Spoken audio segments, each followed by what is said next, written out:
That's the moon. It's a full moon. It's so bright that it's casting such a good shadow, like my shadow. It won't show up on the camera, but my shadow is really, really defined. Yeah, that's so beautiful. The moon's right above the little haggard there with the 3 oaks, 3 sister oaks. It's just past 7 in the morning, and when she's full, she travels over the cottage. So in the morning, when we look out the kitchen window, we see her over the oaks. I can sit in my chair and see the moon through the window. Love that. There it is. So, good morning. December 19th. Full moon. I mean, that's a bright, wonderful moon when you can still see the moon in the camera, zoomed all the way out. Official sunrise at this point is not until 8:45 in the morning, but it starts to get light a little bit before that. So, yeah, and then sunset officially is 4:20. So solstice is on the 21st, 2 days away, and then the light doesn't actually grow for a couple days after that. It kind of just hangs out at the same spot, but then it begins to grow bit by bit. I hope wherever you are, you can enjoy the moon. And if you can't enjoy it in person, you can enjoy it on this video or on others. There now, you can definitely see the moon has traveled down right to the middle of Grandmother Oak. Farther still, she's nearly gone to bed. I'm being lazy. I'm sitting here with my coffee instead of going outside, which would give you a much nicer look picture, but you can see it's misty as well. Right down here in this lowest part of the valley, you can see the haze of mist, and it's about 8:10 in the morning, and we're just getting the first light really kind of coming. The sky is starting to lighten, and the moon is getting ready to set behind the 3 Sisters Oaks, getting ready to set behind the ridge of Top Hill. Gathering up a few things. This is going to be the Marie Wallen mosaic cowl. It's a mosaic, it's color work, but it's mosaic, if you know what I mean. Yeah, it's mosaic. It's not like stranded color work. I'm going to do that. I'm going to cast this on for the winter solstice. I like to have a cast on or a project that I start in winter solstice. It's just something I started doing last year, actually, where I made the Grandmother Oak shawl with, it was Fibre Track. Fibre Track? Yes. Sarah of Fibre Track had the idea to do like just an informal knit along for people that wanted to do a solstice to equinox project. And that's what I did last year. I'll bring that out in a bit. I'll definitely probably wear that today and on the solstice for sure. This year I'm not going to go through dyeing the wool or anything. I've got this Knit Picks palette, but I'm going to cast on as part of the Marie Wallen make along that Nikki of Knitting with Cat Hair is doing. It's a year-long make along. She started in August, so it'll go to August. So my plan is to have this done by the spring equinox, or the equinox that occurs in March, spring for us here. And I just got this book. I love Nigel Slater. You've probably seen me talking about Nigel Slater Christmas book. And that, looking at this last night, and it probably just put me in mind of, my colors that I picked for the mosaic cowl. And when I was looking for a project bag, actually this is the biggest project bag I have. I got this in Virginia when I was there in the US by a maker who is local in the Williamsburg area, I believe. And I got this at Yarn Matters shop. But anyway, so it just put me in the mind of this, and I thought, oh, isn't that lovely together? And so I think I'll properly start reading the cook's book on the solstice as well, just because, I don't know, they just seem to go together, and I like that. But yeah, so this bag has got a lovely tweed bottom, and then the lovely little shape. Doesn't have any pockets, but it's nice and roomy, and it's lined with some lovely stars. Really excited to start knitting up that project. It's a charted project. It's a charted project, and that's part of the challenge for me, because I've never worked from a chart, so it's like charted only. So that's why I'm giving myself this amount of time, because it'll take some brain power and, you know, doing something I don't usually do. So I'm excited about that challenge. Show you real quickly a book I've started reading as well. I bought this at one of the bookshops locally, in Banner Books in Ennistimon. But I love this idea, the British year throughout Japan's 72 seasons. Now this man is living in London, so he's talking about his local area. So he just goes through these little mini sort of seasons. I really love the idea. Noticing, so it's sort of like a 5-day stretch and the different things that happen. I suppose it's just a new way of organizing a nature book, but I'm not explaining it very well at all. In the West, we consider the passing of the year through the prism of 4 seasons. Other cultures see nature's turn quite differently, however. The traditional Japanese calendar recognizes the subtle changes of the natural world with a total of 72 microseasons. I'm not sure if I'm probably not saying that correctly. Apologies. Inspiration for a new way of connecting nature closer to home. So I thought that was interesting, and of course I liked the cover, so I've just started reading that as well. Thought some of you might be. A quick look out here. So now it's just about 9:30 in the morning. And see the golden up there beyond our little stone wall there. It's all overgrown with ivy. That's the light now hitting up that way. It's risen and it's starting. We watched the light first tip the top of Grandmother Oak there, and then come down as it rises over the hills behind us there obviously to the east. It hits here, and we gradually watch the light turn everything golden until the sort of daylight proper bathes most of the things. So there's looking out again. Ignore the sea spray, the salt spray on the window, but you can see the sun itself hasn't quite tipped over the top of those trees there. But it will fairly shortly. So yeah, that sea spray there, when Storm Barra came through, it brought salt spray from the coast. So, I mean, we're not right on the coast, but we're, X amount of miles from it. It's not super, super duper far away as the crow flies. When the conditions are right, we get the salt spray on things. And also, someone mentioned on the comments they'd like to see the Christmas candies cowl a bit better. So, yes, I realized I didn't actually fold it out and show it to you when I was done. I have the labels of the yarns as well. So what I did is I cast on 260 stitches. So it will wrap around my neck. I'll try to lay this out 3 times. So there it is there. I suppose it's about 1 meter long maybe. And then I just knit, garter stitch. I knit it flat. And in between, when I was coming close to changing the stripes, I just did yarn over knit 2 together, just to kind of break that up. Just to make the stripes sort of softer to my eye. And yeah, I really like it. And then what I did is I seamed it up here, which you can see there, but you can't really notice it all when it's actually on your neck. And the yarns are all from Vera Yarns Design. She's a dyer based in Dublin. I really love her colours.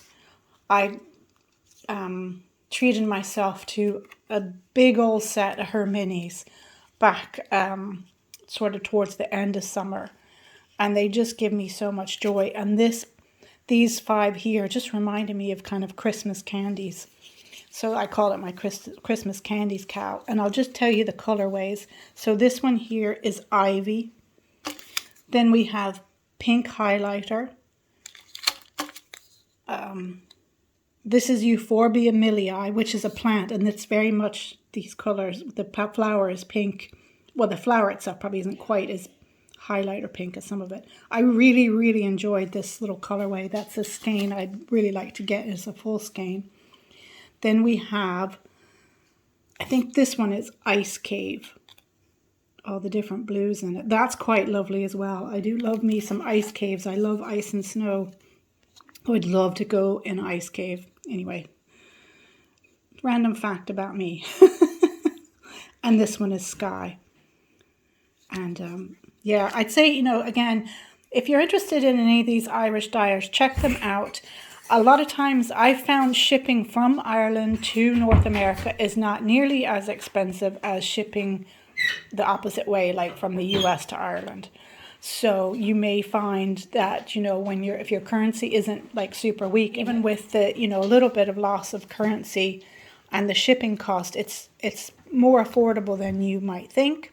So I've said that before, and a few people have checked that out and bought things, and they have found it, you know, reasonable. So I just say that to check that out if you're like, oh, I'd like those colorways, but it comes from so far. And when it's not Christmas, I've found that shipping from Ireland to the US can be fairly speedy as well. So anyways, that's my Christmas candies cowl. Right, we're going to go up. I think we'll go up, well, we'll go up to Top Hill. Might sit there with Grandmother Oak. Right over there. I have my coffee and my sitting stick. And just down here is the little haggard. This pathway is ancient, so it would have went through, you know, sort of the townland, the farmland. Townland not meaning town, but meaning like parish kind of, but it's smaller than a parish. So it would have went and connected the old farms. But so here's the trunk of Grandmother Oak. The way the sun is right kind of in front of her there, it's kind of blowing out, but hopefully you can see all the twisties and turns, and she has some ivy up there. 1 or 2 leaves left on her. Right here, there was a big branch that came out, but that fell in a storm a long time ago. So she's the biggest of the 3 sisters, which is why I call her the grandmother. We duck in under this bit of holly and we go into this haggard. It's really small. It is lined with stone walls, but they're quite ancient and they're completely covered, and some have tumbled down. But I've probably picked here you hear the dogs, an awkward time to show you this because the light is, you know, that light is sort of behind in front of the camera, so you can't really see what I'm trying to show you. But this is the time I like to come here because the morning light shines here and it's really cozy. So you can see the remains of the stone wall along here. And there's one of the 3 sisters' oaks here. The other one, well, first, so behind this holly, a good bit behind the holly, is Grandmother Oak, and then here's the other sister oak right here at this corner. And then here we have a willow, and then of course there's hollies, and there's several birches. So yeah, and so the wall runs down here. It comes out a tiny bit this way. It probably came out more before, but that was probably where the gate was. And then it runs along the path. It's very degraded there. See where this was like a little haggard, maybe a holding pen.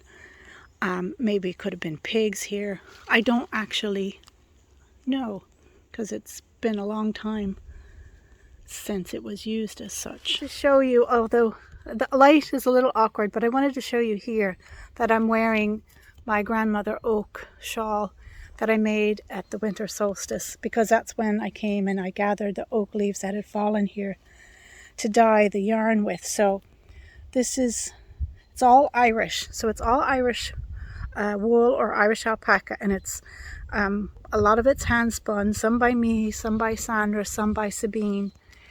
And then I have mill spun in Cushendale Woolen Mill, Susanna's, my friend Susanna's Svartbloss sheep, and then some Belclare, which is another Irish breed, spun, mill spun wool. And I dyed with those with oak leaves. Color won't really show up well here, but yeah, I dyed them with oak leaves, which you generally get more color when they're fresher, but I just gathered the fallen leaves here, and I just wanted a slight bit of tan, because what I did is a color gradient from the very dark chocolate brown that's, you can't see that, of the Zwartblas to some different colors of the alpaca to the then the Belclare wool here. So I kind of did, look at that. So I have it on backwards. So I was doing a bit of a gradient, but yeah, it's in my Vlogmas last year. So, but yeah, and I have on the Forest Floor cowl by Gabrielle Matthews. I really enjoy this cowl, and she has that on Ravelry, and it's an easy make, but not, you know, some twisted stitches in it and different things like that. It's really lovely. It has a little split in it, so you can style it different ways, and you can make the split or not, or make it as long as you want, and it just goes around the once, so that's really nice as well. I was watching For the Fun of Knit yesterday, and she was asking people for some of their favorite cowl patterns, so I told her about that one, because yeah, I really enjoyed making that, and I've made it out of some Giddy Aunt yarns. So they are two sisters that are indie dyers up in Northern Ireland, and last year I got their advent out of some DK size advent, and it's really soft and lovely, and the colors are amazing. So that's what I'm wearing. Righty, I'll give you a quick update on the saga, the sock saga of Tom's sock. Oh, I must thank you so much for the wonderful suggestions in the comments. And I've learned something new. I think it was Lisa said, what about thrumming the inside, you know, of the sock? Hold on, let me grab the other sock. So Lisa said, what about thrumming along the inside of the sock here, at the ball of his foot, because that's where he's really feeling it, and that's where his socks will wear out. Because as other people said, you know, the thing is, loosening the gauge, of course, makes it less resistant to wear. So yeah, that's another thing. I didn't know what thrumming was, so I looked it up, and of course Berry Pink Knit had a video, and that was brilliant, because I don't know if I'm going to do that as my first choice, because I want to try something else. I'll talk about that in a minute. But the inside then is all this fluffy roving, which gets felted down in time. And then you have the little pattern here, which will probably help with, so that's going to help with the wear, and it could possibly be softer. So that is something to think about. I'm not going to obviously do it on this sock, because I want to match the two. And a lot of people suggested the garter stitch, the knit stitch, be on the inside, because the purl stitch is rougher. And so they suggested turn this sock inside out and have Tom wear it. So he did, and it seems like that's made a big difference. Also, like someone said, maybe, you know, weaving a strand of mohair in there as well could soften it. That's something I thought about. That could be also something to try. Sisu Knits, she is also an Aspie, and she was giving me tips about what she does for herself when she makes socks, because she also has that issue. And she told me a yarn, it's one of the Novitas, I think. I'm having a brain fart now and I can't remember all the different suggestions. And I'm going to try that yarn as well. I'll look for that online. And she had other couple little tips in there, which again, I've just decided to leave my brain at the moment. So as long as he can wear them and they don't bother him, that's the main thing. So I want to say thank you so much, everyone. Look at the moon! It is so enormous, and it's pinky orange. Look at that. Obviously it's terrible on the camera, but it is a pinky orange, really bright, fat moon.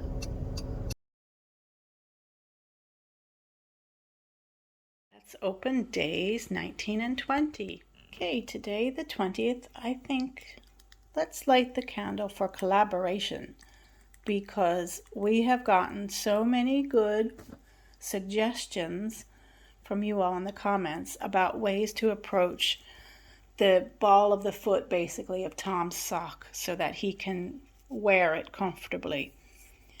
And the finished product is going to be a collaboration between us all. But you know, I just love to think about the collaboration of everything.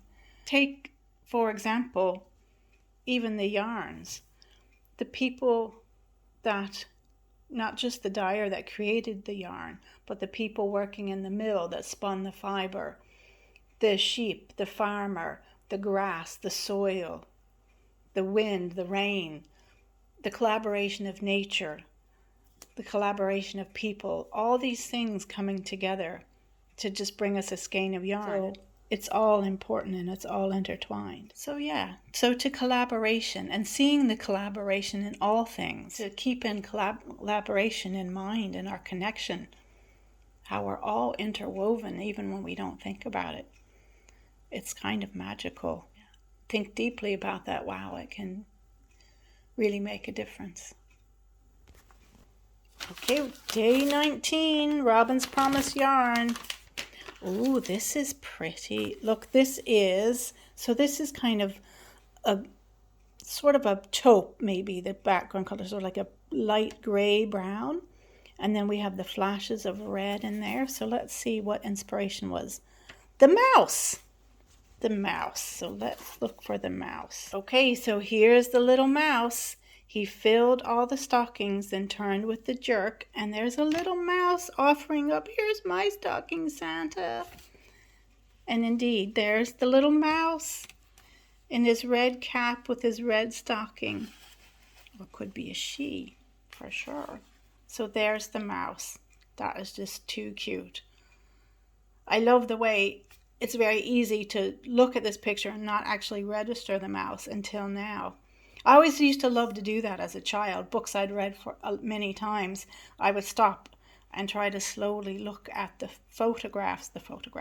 pictures, and try to see something I hadn't seen before. Day 20, that's today. Oh, that's another gorgeous one. I mean, they're all gorgeous, but this is one that, you know, just really dances out with the bright colors. So we have the reds, pinks, and we have sort of like kind of a navy blue and purpley blue. So what is this? The big guy. The big guy. Okay, so that's Santa. Oh, look, it is the big guy. Look, that's his eyes. That's the color of his eyes.